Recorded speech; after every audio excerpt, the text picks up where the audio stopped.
Feeling extra pushback in your sales pipeline, or maybe your targeting feels a bit off? We have 4 experts ready to weigh in. Today, their top tips and fresh approach to marketing and sales. But first, internet trolls. We've all seen them lurking in the comment section online, but could they pose a bigger threat for your business? Expert Connections starts now.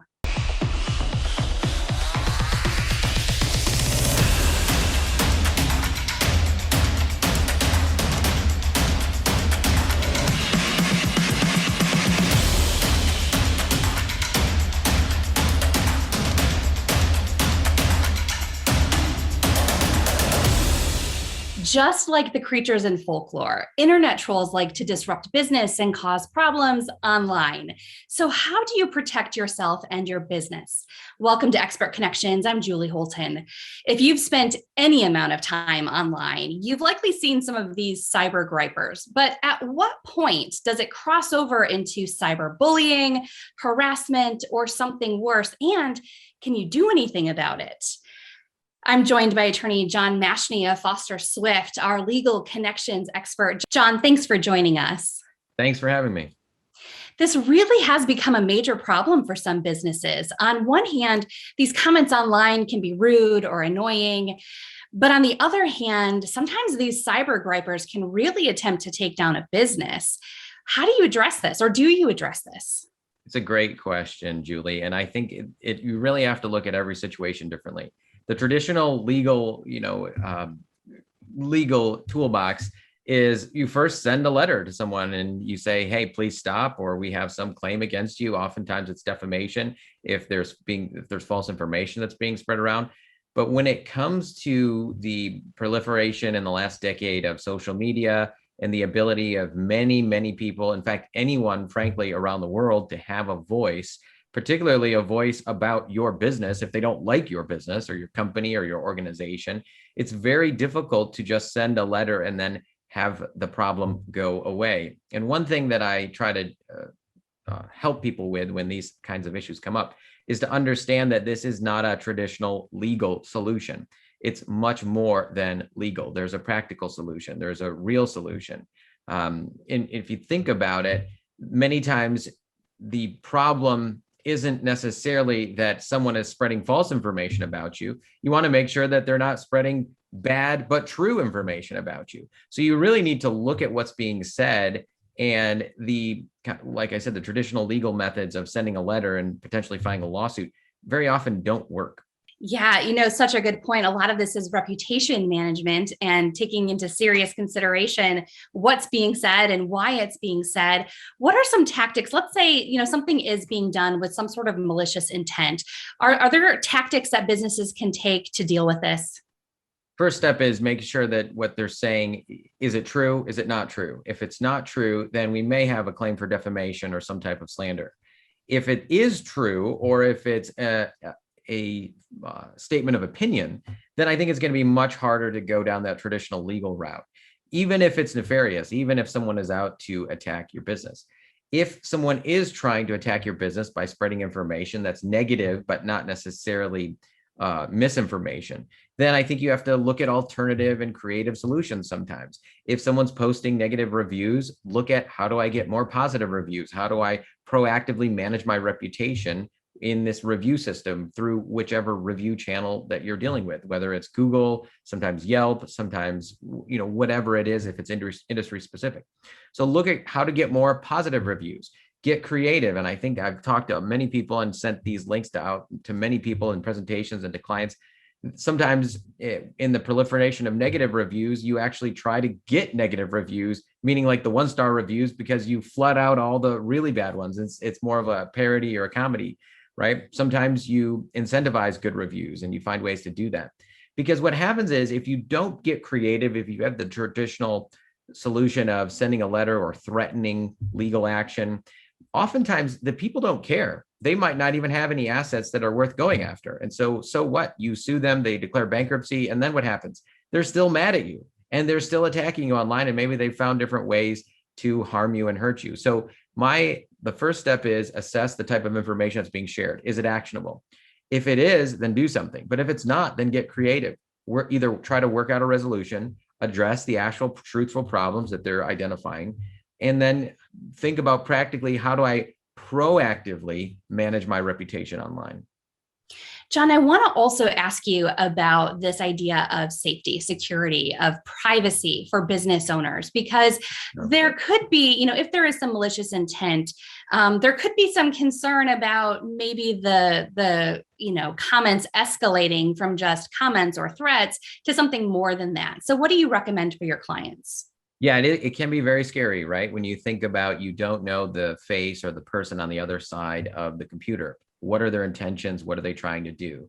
Part of my practice is I try to help people with privacy. Understanding in this age that we live in, privacy is so important.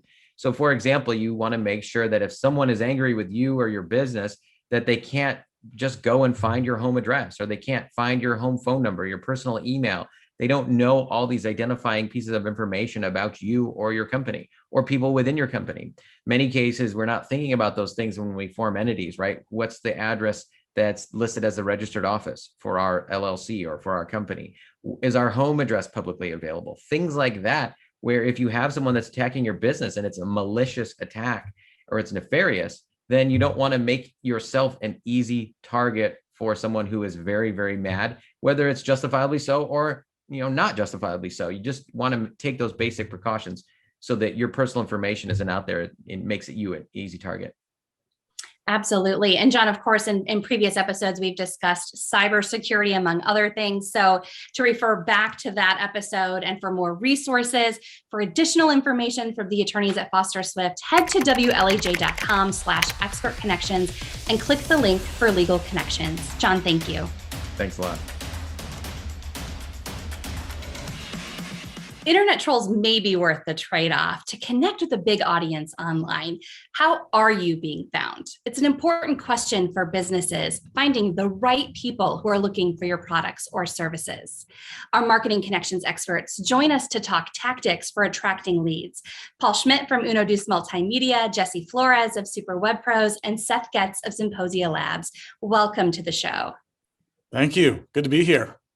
Glad to have you, Seth. Okay, so we have an entire tool chest of tactics when it comes to marketing: SEO, targeted ads, Google My Business, social media. Let's start to break it down. Jesse, I'm going to start with you. How can people with a small audience and an even smaller budget get found online? Man, Julie, that is a great question. And it's one that I'm pretty sure every single one of our customers asks us. And the reality is that there are no silver bullets, but there are some things that you can do that are foundational in order to get found online. And the first thing is you've got to get your Google listing profile, your Google My Business profile set up. Like, that is by far like the number one baseline. Local business, do this thing. You've got to have that done and keep it maintained. And there are a couple of different things that go into it. The nice thing is it's free. It's also not too hard to do. But if you're not techie and you're not sure how to do it, we've got a course. It's free that you can, go learn how to do it. So I don't want to belabor that point too much. Second thing I would do is I would get on social media and start to find local groups that might be relevant to your business, and just start to participate in those groups. Make a list of 10 or 20 of these, and then just be active in them with some frequency. Now, you're not going to promote everything that you're doing all the time, but just to go and be a good community member. The thing is, online is not that different than in person, right? You go to a networking event, you meet people, you connect with them, and you offer some value, and that's how you build relationships. It's not that different online. And then the final thing I would do is run a very cheap, low budget lead magnet campaign, just to figure out what messaging is going to work for your business and your offer, and to start to generate leads for your email list. Jesse, and I think one of the keys that you said there is that active engagement. You can't just create anything on any of these platforms and just set it and forget it, so to speak. Seth, what's the difference? Let's talk about SEO and PPC. So talking about search engine optimization and pay-per-click ads or search engine marketing. How and when do we use one or the other, or do we use both? Well, both are very useful. They can be used in different situations. We're starting out with the premise that people are actually searching online for a solution that you're providing. When they are searching for that, They go to Google, they go to other search engines, they ask a question, they talk about a problem that they're experiencing. When they do that, if you're providing a solution for it, you want to be found. And to do that, there's two ways of doing that. One is you can build up your SEO, which stands for search engine optimization, which is where you build your website in such a way that your site, the information on your site, the content on your site answers the questions that people are asking. You've got to design it that way from the ground up. So it says, when they're asking these questions, here's the solutions, here's the answers to those questions. Building up SEO credibility takes time and effort. It takes writing quality content about the right topics, and that will eventually give your site the credibility to show up high in the search engine rankings. Now, running ads is similar, but also different, because when people are looking for something specific, if you don't have that SEO long-term credibility, you can specify, I want to appear in these ads in Google or other search engines, and I'm going to pay for that. I'm going to pay to show up in the right spot. So if someone runs a plumbing company and they say, I want to be, when someone searches for water heater replacement within 25 miles of my shop, I want to be top of the rankings for that. You can pay Google to do that. And it doesn't depend on the long-term building equity of that. So both approaches are useful and should be considered. SEO is a long-term play that could take months to see results. Search ads can get immediate, dramatic results, but they will only continue as long as you keep paying them. Got to pay to play. Seth, quick curveball. Since we're talking about ads, what about social media ads? Should that be a part of the strategy as well? Yes, that's slightly different, because on the one side, it's when they're asking a question. Social media ads is when you say, I want this target market to see my ad, and I'm going to pay to see the ad on a social media platform. Very useful in some instances. Paul, we've talked a lot about Google, which is obviously very important because that's the main search engine people are using to be found, to find answers to things online. Google owns YouTube. So let's talk about video and YouTube here. Why is YouTube so important?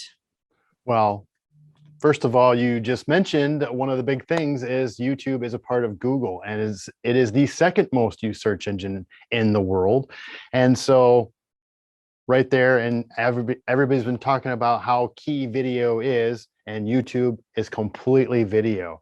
And so, but however, you mentioned, you had a phrase earlier in the thing, in the segment where you said you shouldn't set it and forget it. It's the same thing when it comes to YouTube. If you upload a video, it doesn't automatically say that people will come see your video. You have to use it in context with all the other things that you're doing. However, you have to optimize your videos within YouTube so that they can get found just as well. And it's really simple to do. It's just small tactics that you can do to develop that, such as having a great title, filling out some of the descriptions and using those descriptions to be able to add links and so on, or reach back out to other videos that they're uploading, and also making sure your branding is in place so people understand that this is not just just a willy-nilly YouTube channel, but this is a specific channel and a specific channel to your business, as well as making sure that you label it as such. Absolutely. So therefore you have all of these things, and when you upload your videos, you just do all of these things, creating that title and a specific title so that can be searched. It's not so much the keywords that you can plug in as much as that title, and fleshing all that out for that, because YouTube is a very powerful tool. You should use it. It should be part of your repertoire, but because that's what people engage with the most is video. So don't neglect it either, because it's really easy to simple to implement, and it should be part of the whole ecosystem, as Jesse mentioned at the very beginning, and Seth followed up with those ads. YouTube is part of that whole process as well. Of course, choosing the right platform for your business is key. All of this has been very insightful. Jesse, Paul, Seth, thank you so much for sharing your insights. To see more from our experts, head to WLAJ.com/expertconnections and click the link for marketing connections. Now that we have leads, let's talk about pushback. As you fill your sales pipeline, you're bound to get more no's than yeses, especially as your prospects are navigating this new normal. Our sales connections expert, Shari Pash, joins us to talk about how to anticipate and manage these new objections. So welcome back to the show, Shari. Thanks, Julie. It's great to be here today and covering another great topic. I agree, because rejection is not fun. We all get objections to buying our product or services. And what we may not be used to, though, Shari, is the level of uncertainty right now. Mm-hmm. And I think, Julie, one of the things that's most important when we're talking about objections or those no's is being prepared. It's one of the best strategies that we can have when it comes to our client, our customer, even if you're a membership organization. Again, remember, those objections or hindrances, what are they as they look at buying or renewing? And our confidence grows when we're prepared. That's for everything in life, but especially when you're dealing with sales, your confidence is so important, and being prepared is what gives you that. So how do we start to prepare, especially when it comes to managing the no's? Yeah. First, I would recommend that you and your team, that you think through all of your products, all of your services that you offer, and then come up with maybe 2 objections that you hear, more if needed, and really think about what is each objection we hear, so we can now create a strategy to overcome. As an example, you might hear, say, I might be a printing company and I am selling to a client and they say, well, we use XYZ company for most of our printing needs right now. And you can always come through easily with like, I can appreciate that loyalty. It's really commendable. I want to be your first call, though, when they aren't able to meet a need, and ask if that client can commit to that even. So even if you can't overcome an objection, you can reply to that objection with a solution still. Because if somebody's very loyal to another service provider, it's hard to get them away, but they will at some point need another source. So it's really important, I think, that you first think through what are the objections you hear and how, for every product line, every service that you provide, and then you can sit down with your team and start to work on this. It sounds like these relationships are really the key, because you want to start to build that rapport with someone new, so that maybe if it's a no right now, when there's a little bit of space to kind of squeeze in there and you can help them, that'll be an opportunity for you. So how do you start to build that relationship? The relationship piece is really important, because even if somebody is saying no to you, it's understanding that no. And those discovery questions allow you to see where those no's are at. So you're asking questions that uncover some of this so you can deal with those objections. So I think what's really important is that we write out a strategy for each of those objections or obstacles you have, but basing that on not transactions, but on the relationship you talked about, Julie, because it's important that, one, you have that relationship started through your normal sales process, right? And then you nurture that. If you can tell this as a customer or client, that's going to be important to your company and important to your growth as you go forward. But it's really important that we get these in writing, how we are going to manage these objections, because that's how you stay consistent in your messaging, and for all of your team to reply to objections and hindrances in much of the same way. Does that make sense, really? It does. So Shari, when you talk about a strategy, how in depth does this strategy need to be? Because so often I see clients that will spend a lot of time on strategy, but do we need to spend a lot of time there? What are we talking about here? I always say it doesn't need to be elaborate at all. We want to keep it conversational. We want to make sure we're solving a problem, or we're kind of minimizing or overcoming those misunderstandings. So we're talking solution-based. So like that printer example I gave you, short and sweet. Now it depends on your product, in your price point. Are you talking about a $10,000 product or a couple $1,000 investment? What does that look like? That's going to be a little bit. But I would say for anybody, staying concise and easy to understand. And it does not need to be elaborate. It just needs to be, I understand there's a challenge. Here's my solution. If that didn't work, then I have practiced what I will reply with. Practicing it is so important with your team. Getting together with your team and writing these kind of managing objection responses so that all of you feel comfortable. You're all weighing in and writing out, how do we overcome this, and put it in writing so that you can stay consistent. And when you have new people join in, right now there's a lot of people hiring new salespeople. They know immediately, how do I deal with these objections that we get?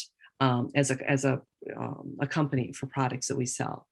Yeah, with a lot of people hiring, that means a lot of new people joining the team. What is the best approach to being able to coach and train everyone through this process?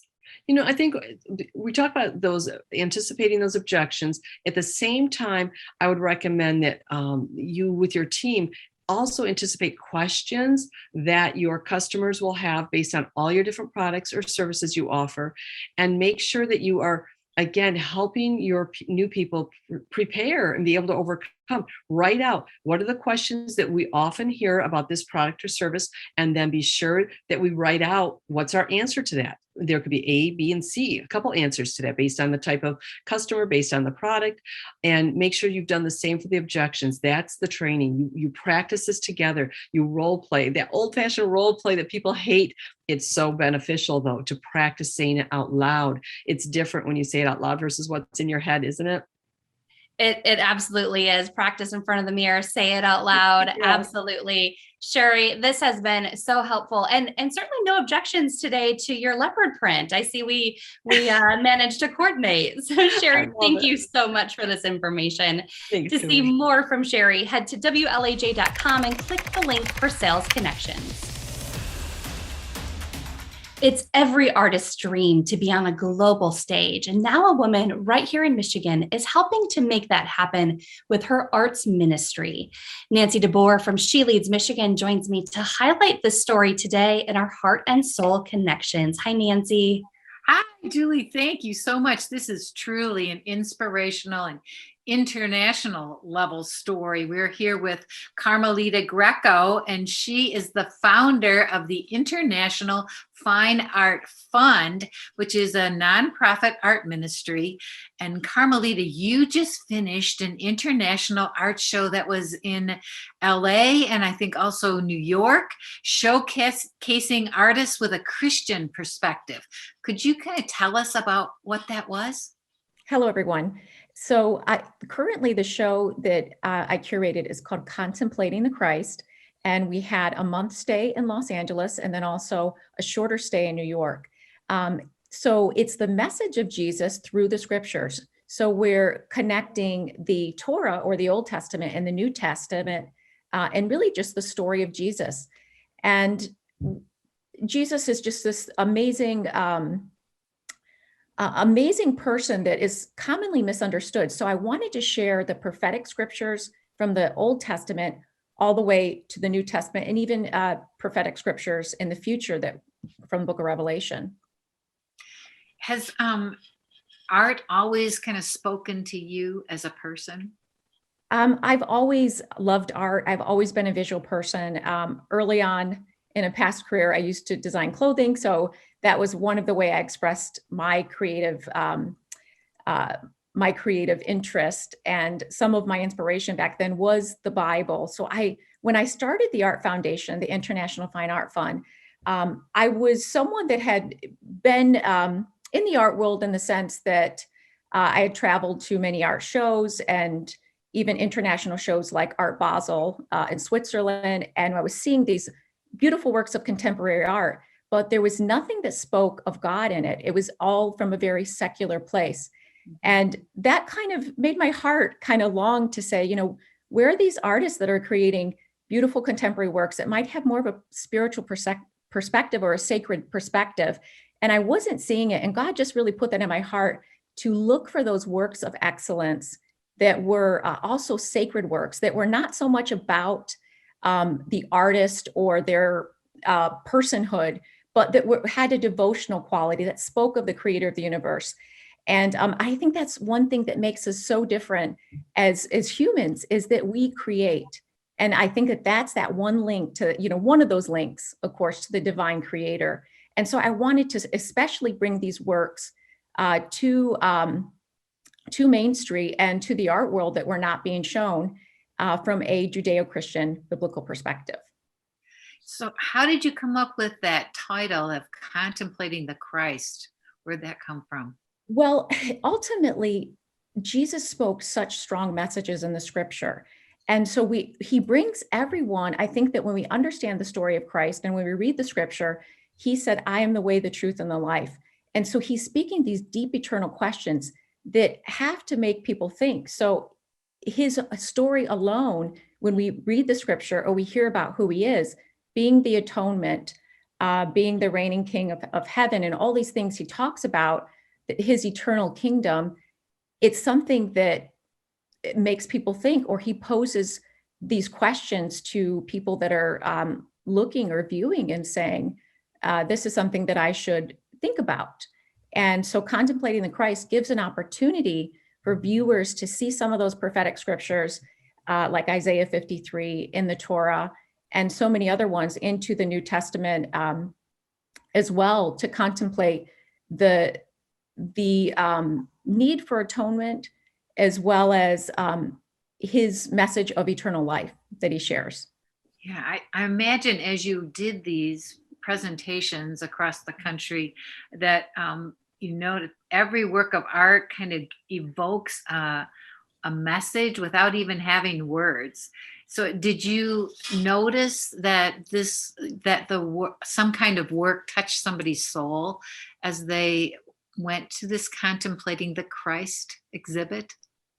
Absolutely. I mean, there's so many stories, and I also saw how God used the art as an opportunity to bring people in that were already connecting, that he was already connecting with in a very unique way. So there were times where artists were walking by and they saw the work and they came in and they said, this is very strange because I'm reading a book right now about art and spirituality, or art and faith, and just to see this here, because they had never seen something like that before, because Christian or spiritual work from a Judeo-Christian perspective is not always visible in galleries, or rarely. So it was times like that, or another time, and these are just recent ones from the New York show, there was a man that stopped by, and he had recently lost his wife from cancer. He was a believer, and so it just gave me an opportunity to pray with him, and it was just how God was touching people through the work. So many different times, opportunities to pray, and people brought to tears by many of the works, and it was just by simply coming in and viewing the works that were there. That is so powerful, Carmelita. We thank you so much for sharing your story, and we're going back to Julie. Thank you so much. Thank you so much. To hear more from the women of She Leads Michigan, head to our website, WLAJ.com/Expert Connections. We'll put a link there to the exhibits. Just click Heart and Soul Connections. Thank you for joining us for Expert Connections. I'm Julie Holton. We'll see you back here next Monday. Expert Connections is executive produced by mConnexions Marketing Agency in collaboration with Foster Swift Law Firm.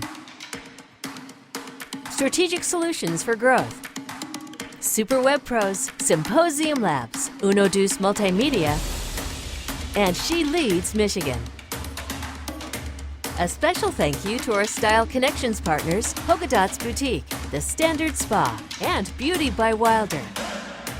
Visit our Style Spotlight online at WLAJ.com/Expert Connections.